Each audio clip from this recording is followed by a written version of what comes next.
Bu samasval men o'ylaganchalik zo'r emas ekan. Agar videoni oxirigacha ko'radigan bo'lsangiz, men sizlarga tushuntirib beraman. Bu texnikaning ikkita minusi bor ekan.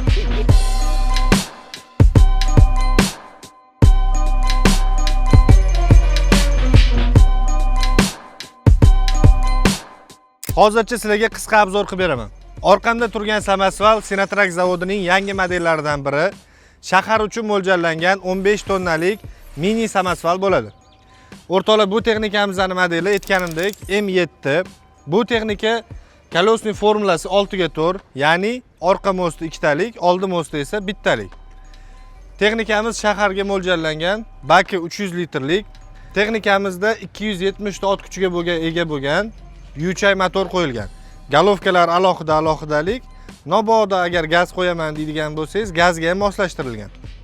Ana endi samasvalli kuzovi. Texnikamiz aytib o'tganimizdek 15 tonnalik. Kuzov bu yerda 13 kubalik kuzov qo'yilgan.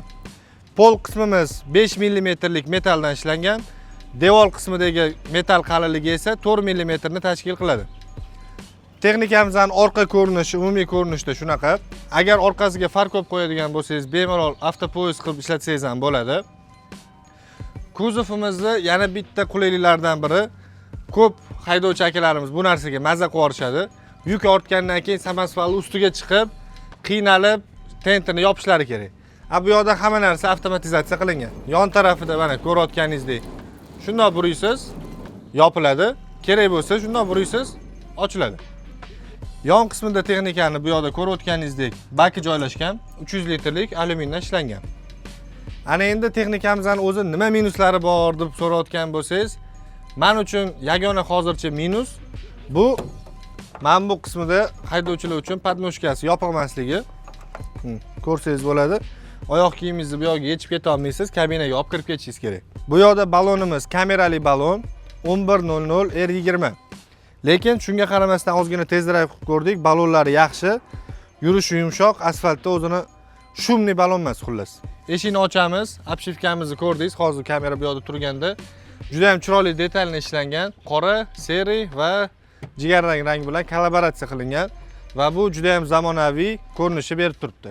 Ko'rayotganingizdek, samasvalli prema sideniyasi bor va u regirovkalarning soni juda ham ko'p. Ya'ni orqa qismi, bel qismi, yon qismi hamma joyini sozlab olsangiz bo'ladi. Endi bitta kabinaning ichiga chiqib, ichini bitta obzor qilamiz. O'rtoqlar, mana endi kabinani sizlar bilan birgalikda ko'ramiz.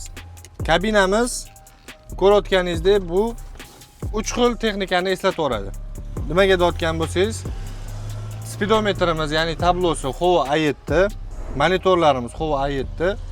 Mana bu torpeda qismlarimiz esa MAN texnikasi.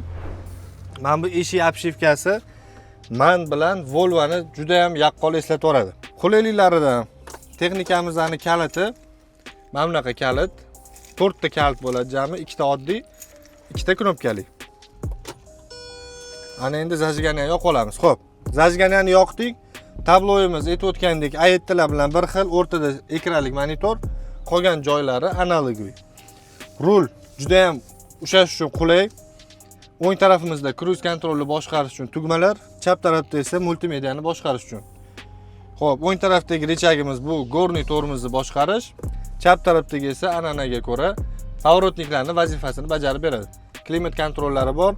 Orqani ko'rish uchun kameralari bor. Bakoylari katta va ko'rinarli, chiroyli qilib ishlangan. Texnikani o'z umuman olganda obzori juda ham zo'r. Kabina 2 o'rindiqlik, bitta spalnilik, bir kishi bemalol yotib dam olsa bo'ladi. Korobkasiga keladigan bo'lsak, korobkasi 10 pog'onalik, juda ham переключенияsi mягкий. Xullas, bitta kelib minib ko'rishlarini tavsiya qilaman. O'rtoqlar, sizlarga qisqacha ma'lumotlarim shu edi. Ikkinchi minusini aytib o'tadigan bo'lsam, bu akkumulyatorda ko'rayotgan bo'lsangiz, minus chizig'i bo'ladi. Ikkinchi minusimiz shu. Umuman olganda texnika menga juda ham yoqdi. Xarid qilishingizni tavsiya qilaman. Bu texnikamizga rasman 1 yil yoki 30 ming kilometr kafolat beramiz. Olib bemalol ishlatishingiz mumkin.